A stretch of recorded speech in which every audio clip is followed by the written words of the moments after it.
Hi there, welcome to Stoke Park, home of the newest David Leadbetter Academy, and I'm delighted to say I'm with David here today, and he's going to be hopefully helping me out on the golf course as a sort of 15 handicapper, mid-handicap golfer.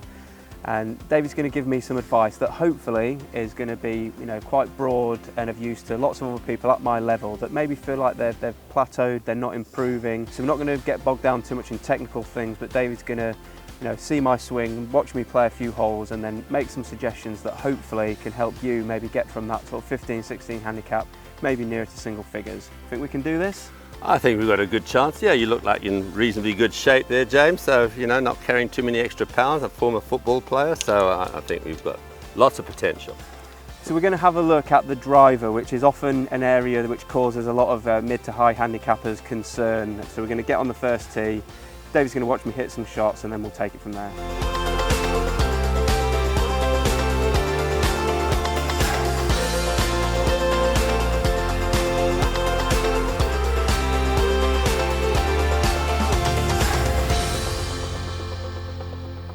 Well, we've watched you hit a few shots, James. A lot of instruction is obviously based around what you do on the practice area and just working on technique, which is one aspect to it. But a lot of people would really benefit by having on-course instruction, taking what you've got, managing it well. I always say that if you've got an average player and they had a professional tour caddy with them, that they'd probably cut half a dozen shots off their score just by thinking more correctly. Because I think players all tend to think that they're scratch handicaps. Okay, well, I'm going to hit right over this bunker here with a little fade. And now if you're a zero handicap or a tour player, that may be well and good. But the average player is like, okay, what's my natural shape? How do I play for it?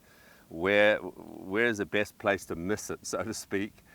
Because we know for a fact, okay, if you're a 15 handicap, I guarantee you that probably for 12 or 14 holes that you're probably about a 6 or a 7. It's those other holes that really sort of do the damage. And so those are the ones we've got to try to keep off the scorecard, because you can get away with the bogeys. So when you get these triples and above, that sort of really hurt the scorecard, as you know, in medals and so on. So that's why a lot of people don't like playing medals. They like to play either a match play or something else, because they say if you mess up on a hole, it's not that big a deal. So, all right, so here we are. We're on the first tee here at Stoke Park, where we have an academy, and we've got a beautiful day for it. And so we've got an open hole here. So 418 yards, 240 yards to those bunkers there, dogleg right, going downhill slightly, trees to the right, junk on the left is pretty much out of play. So you just go ahead and do your normal thing, and I'm going to have a look. Okay. Okay.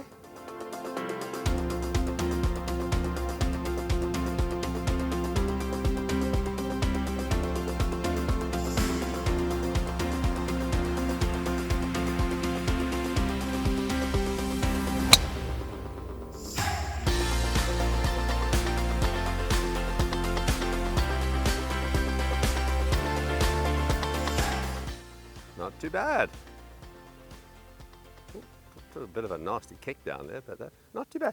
You probably like this slight dogleg right hole because you sort of have a little natural fade anyway, right? Yeah, I think the hole suited my eye. I don't feel like I had a hole where I have to fight that shot that goes to the right. I feel like the hole suits for it. The problem is if the hole's going the other way. Right. So you don't want to play any Gary Player course, because every hole he's designed is dogleg left, because he was a big hooker of the ball. So you want sort of the Jack Nicklaus shape, which everything's dogleg right. But okay, so one thing to consider here. Okay, so you've got a pretty nice swing. I'm not going to do too much from a technical standpoint, because I say technique-wise you look good. You set up to the ball nicely. You make a pretty good turn to it. You move well, as I said. I think we can help you with your rhythm, and be interesting.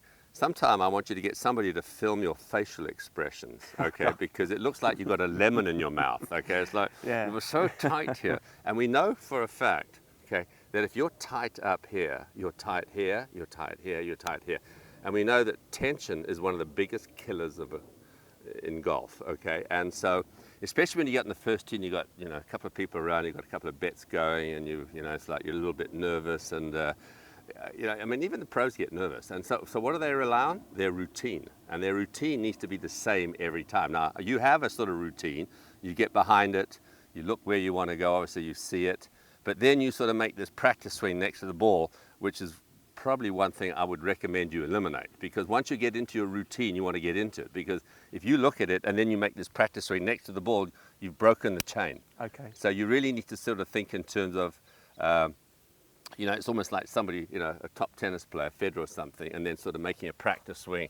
Okay, all right, then getting into it. Okay. It's like you got to, when you get into your routine, we have a rule. Okay, once you're about 3 or 4 yards behind the ball, okay, you can do whatever you want back there. You can think of a dozen things if you want to. But once you get beyond that line, you then want to think in terms of, okay, this is it. And so much so that if we time it, okay, and we video it, it would be identical, because that's the only thing that you can really, really rely on is your pre-shot routine, which in actual fact is really part of your swing. Yeah. And you look at golfers, I mean, do you ever see a golfer almost on the practice area going through their routine? I never see it. It's like that, no. They got 3 balls in the air at one time. You know, it's just hit as many balls as you can. Okay, I'm loose, off I go. So a lot of times we'll recommend, even on the practice area, that people play the golf course. So they go through it and they play the first few holes. I mean, I do this with all the tour players. Yeah. I'll say, right, let's play the first 3 holes. In fact, when Nick Faldo, a little story, when Nick Faldo won the Masters in '96, he was hitting the ball so badly, but what we did, we played the golf course on the practice area completely. He hardly hit a ball apart from warming up for 5 or 10 shots, and then we played the first hole. Fanny had the yardages, and he's like, okay, first hole, driver up the left there, right, you got 150 to the flag, okay, and he'd go back to his bag. People were watching us in the stands and thinking, what is he doing? But you played the golf course, and what happened was he got so into playing that he forgot about his swing and his technique. And so it's a really good little plan to do that actually when you're practicing.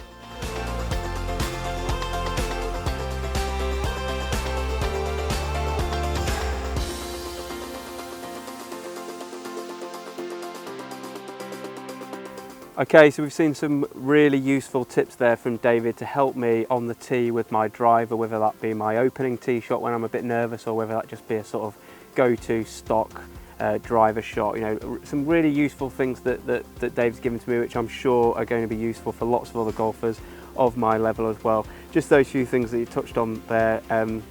Just about, you know, getting my breathing right, just getting my pre-shot routine a little bit more consistent, and teeing the ball up on the right side of the hole to suit my natural shot shape.